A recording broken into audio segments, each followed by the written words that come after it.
Today's actually our National Day of Action for campaigning around climate change this winter, particularly around the question of what's happening in the Arctic.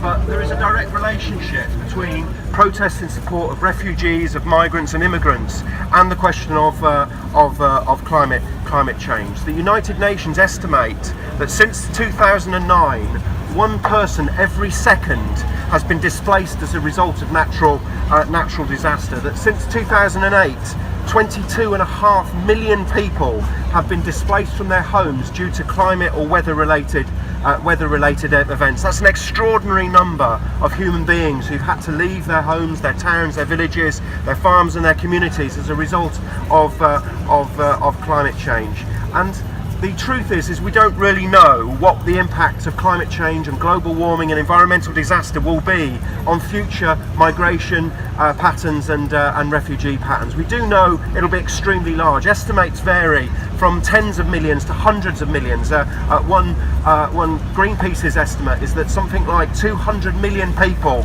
will have to leave will have to flee their homes as a result of climate change in the next 30 years. Now, many of those people, they will not come to Britain, though in some senses they should have every right to come to Britain, because Britain has been historically responsible for enormous amounts of global warming and continues, in terms of its high use of fossil fuels, in terms of the exportation of manufacturing and so on, to be responsible for environmental disaster and global warming across the world. Some of the people who are fleeing their homes, who face flooding, crop failures and loss of fresh water and so on, do so as a result of the actions of the country. And we know what will happen when those people flee their homes. They will face borders, they will face machine guns, they will face racism and so on. And as global warming gets worse, more and more people will have to flee.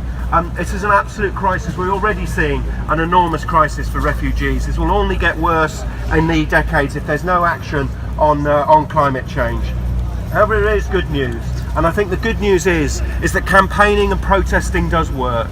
And it works around the environment and it works around refugees. In Standing Rock last week, we saw a fantastic victory by the Native American communities coming together with trade unionists, with community activists and even veterans of the American Armed Forces to say no to a pipeline. And just yesterday, an anti-fracking campaigner, Tina Rothery, had a tremendous victory against Quadrilla and the court system.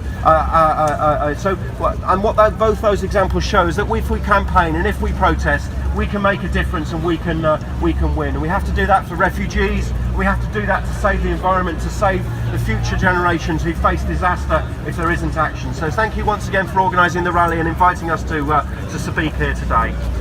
Great!